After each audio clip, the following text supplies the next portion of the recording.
Forums online have always existed where you can give an opinion and debate about the things you like and dislike, and of course, you're always going to run into an opposing opinion. But the following case is a cautionary tale as to what can happen when your entire existence online hinges on being a toxic contrarian. This is the story of Lizardguy, a sad, constantly unemployed 31-year-old furry with a chip on his shoulder and a desperate thirst for negative attention. In his own words, he's a friendly guy, quote-unquote. But the way he talks to people he has disagreements with online suggests anything but friendliness. But I'm getting ahead of myself. There's a lot to unpack here, so let's start with a little background to start giving you an idea of why Lizardguy is the way he is. It's my birthday. I'm 25 and I feel old. Oh well, at least I'll get some cake and stuff, but for some reason, I feel this song is most appropriate for me. Video unavailable. I like to think it was this. I love you. On another note, now that the holidays are over, I think I'll start commissioning again, and remember, if you want a character of yours to get with a character of mine, we can work out a deal. Did I mention he's a furry? So meet Joe. Or Larry? He is what you would call a cis-white male ally of the many genders and races on this planet we call Earth. His persona is Larry the Lizard. Just look how cute he is. He's a simple guy, really. He has an insatiable attraction to large women. Larger. A little bit larger. A little bit larger. Yeah, that's the stuff. Yeah, I love my women big as a whale and murdering burgers all day long. My dream is to someday be touched by another human being and then get crushed under 900 pounds of fat folds. I mean, who doesn't want that, am I right? Now, you've heard him talk about deals. Well, here's the thing. By his own admission 7 years ago... Yeah, I have almost no money, I have nothing I can sell, I have no skills as an artist, writer, animator, programmer, or any other thing that could be bought on this site. My only income is a part-time job as a janitor. Don't worry, that part-time job, in 7 years it's going to change at least 17 more times. So what should I do? Sorry about the miserable rant, I just needed to get it off my chest. Basically, his inability to overcome his shyness and ask someone out has led him to the furry fandom, where he's carved out a niche well, gee, come to think about it, he has nothing to offer anyone. As he said, he's not an artist, he's not a musically inclined person, his voice and diction aren't particularly pleasant to listen to, he doesn't have an idea he wants to make come to life, he's tried YouTube, didn't work, Twitch, didn't work, and now at his 31 years of age, he's come to the conclusion that his only talent is to offer to buy art for people and raffle it away. His past business ideas haven't been particularly lucrative. Let's take a look at those. Introducing the Rent-A-Date service.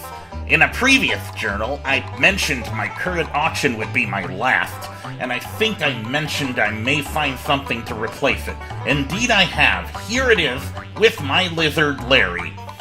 Spend $25 and get a pic of whatever lady you want with him. Don't worry, future versions of this will have different limits.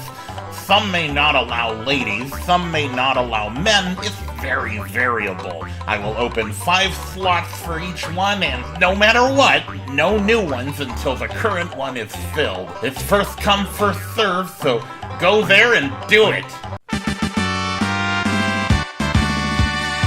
Well, 0 comments and 0 interest later, he decided that wasn't working. Turns out having someone else pay for his fap art only worked in his own head. Well, my latest special isn't going well, but I'm keeping it up because it does have some progress on it.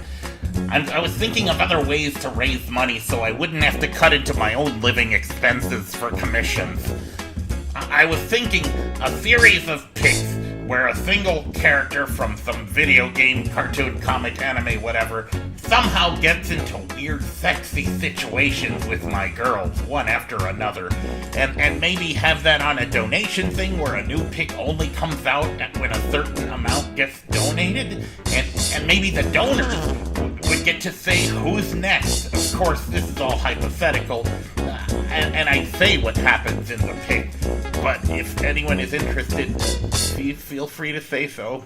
Fast forward a year, and he's still using his own money to buy fap art for himself. Turns out no one is interested in his lizard guy or any of his other characters, and they don't want to pay for his fap art. So, his next idea is to sell terrible fanfiction at $10 per chapter. Hello, all of anyone who actually reads these things. The more that do that, the better for the both of us. I recently pondered a plan to raise money without actually doing commissions, and I've decided on what it'll be. Ladies, gentlemen, and anyone in between, let me announce the non-canon adventures. What are the non-canon adventures? Simply put, it's trashy fanfiction similar to what I've written in the past, well, hopefully better. To elaborate, I will be creating a shared universe of furry females of varying notoriety, and I'm going to charge you $10 a pop. Jesus Christ. Anyone want to guess what $10 would have bought you? Because I'd hate to be the rube who paid this lazy, talentless guy $10 for a few words typed out.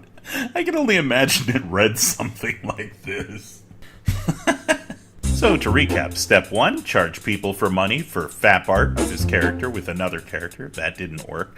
Step 2, charge people for the privilege of buying fap art of his female characters with famous video game characters. That didn't work. Step 3, charge people $10 for chapters of smutty fanfiction. Well, at least he found one customer, because eventually he would go on to complain about it 3 years later. Okay, look, I get it. You want a new story every damn day. Look, I fucking cannot do that.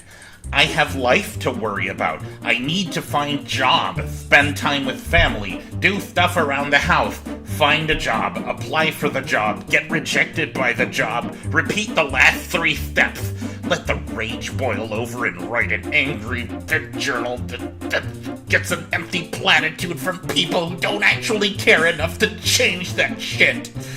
So I guess my question is, why would you say you support me if you wouldn't actually support me? His journal is basically 8 years of complaining about jobs he's had and lost, angry posts about things he dislikes, raffles of art he can't seemingly afford but goes out of his way to spend money on, and angry posts about politics.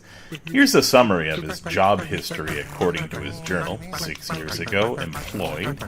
3 years ago, unemployed. 2 years ago, employed. Trouble at work.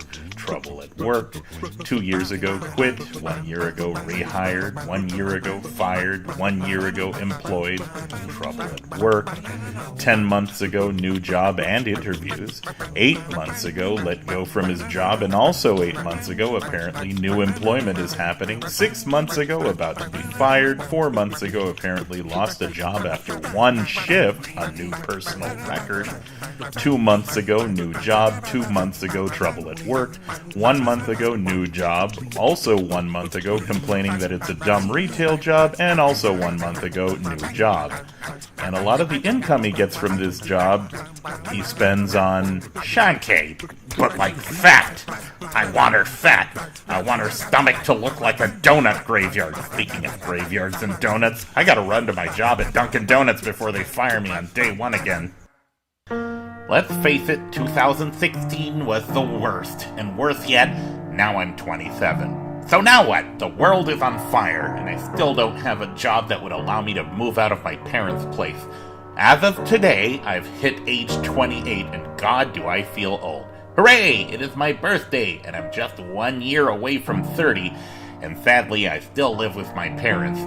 Good news, though, I'm seriously contemplating moving out. Well, I'm 30, stuck with my parents because economy and barely even adulting outside of that. I'm having a midlife crisis of some shit, and I'm only 30. And now he's 31. still lives with his parents, still can't keep a steady job, and still spends his discretionary income buying furry balloon art instead of saving up to better his life.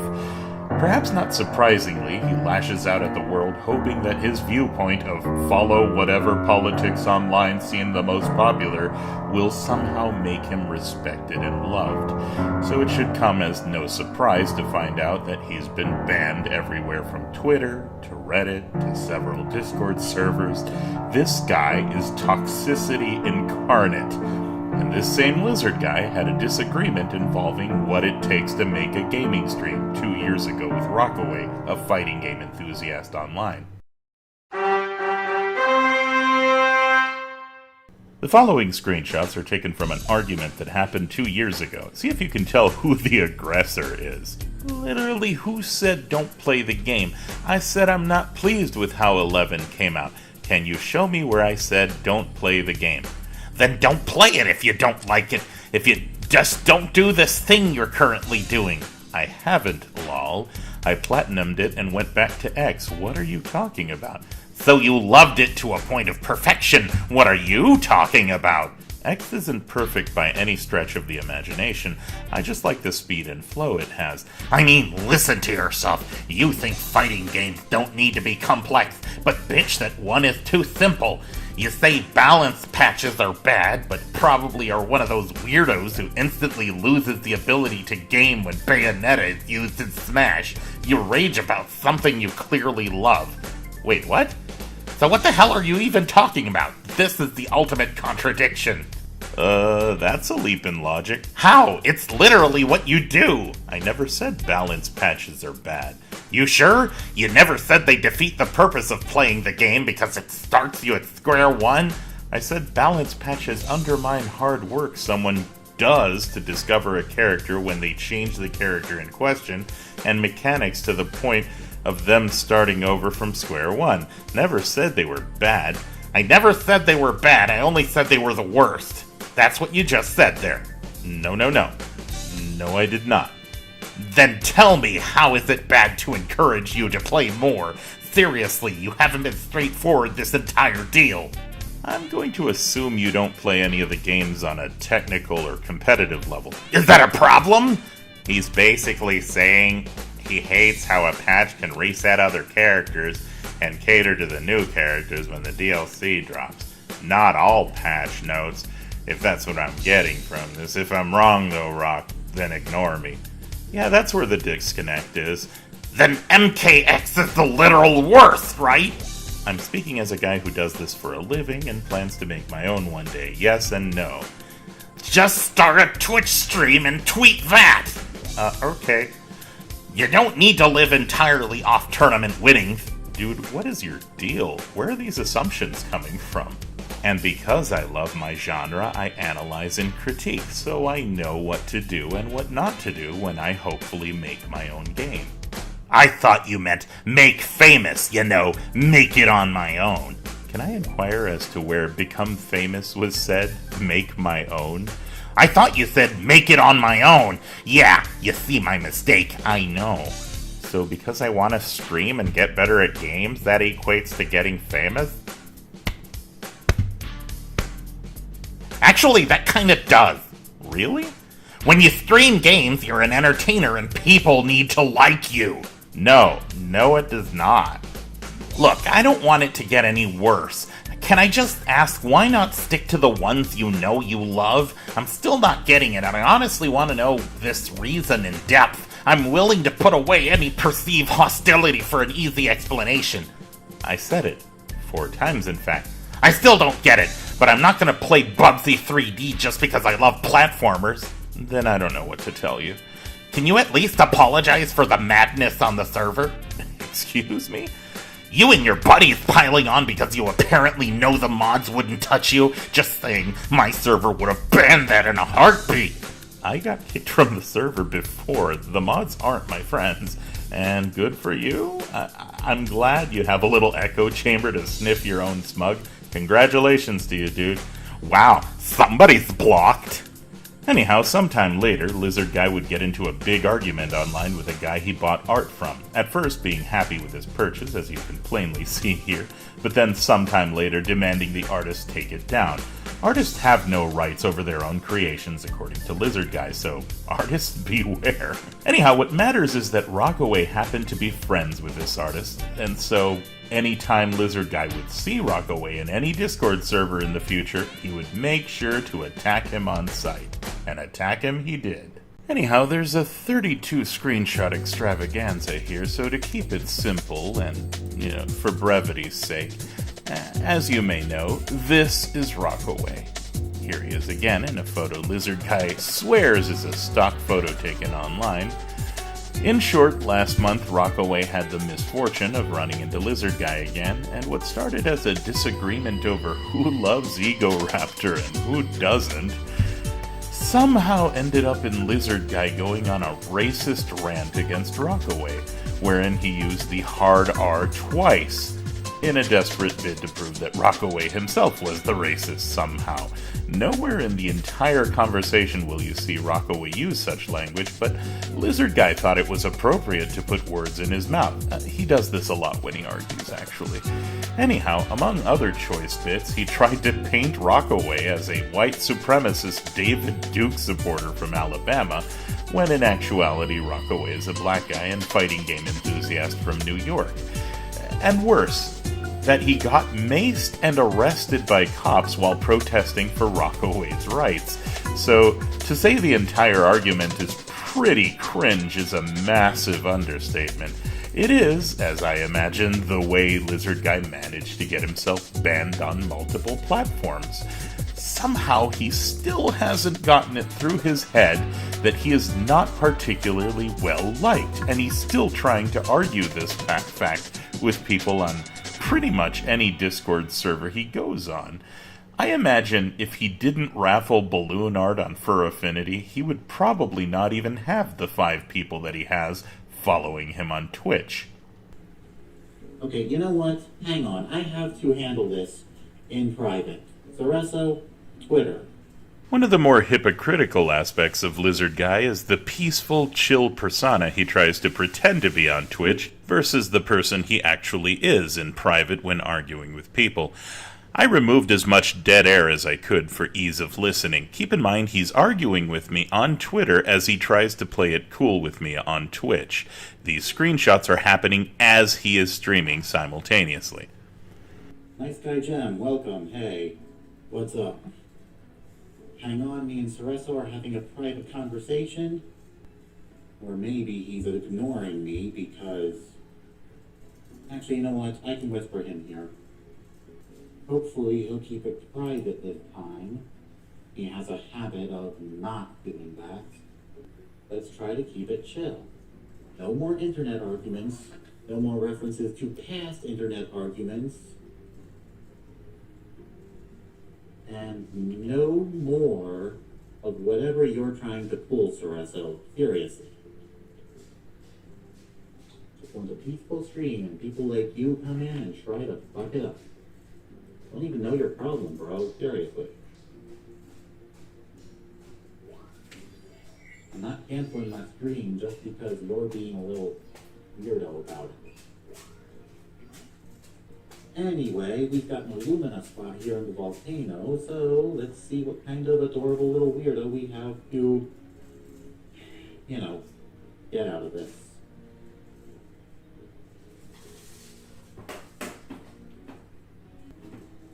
No need, Cereso. And bananated! Lizardguy has defeated the evil white supremacists attacking him.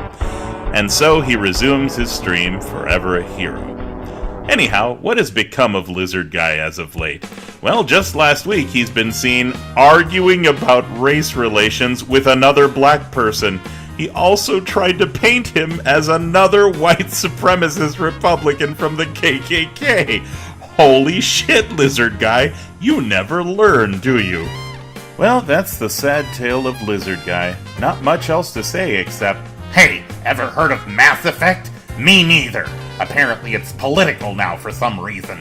Apparently some idiots are getting tight-assed about something involving a camera angle. And guess what?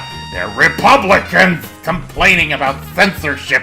Hey guys, you sure you want to get upset about that? Not the death of democracy?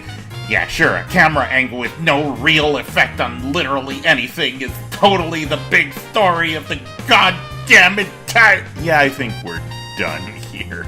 Till next time, dear viewer, try not to run into Lizard Guy.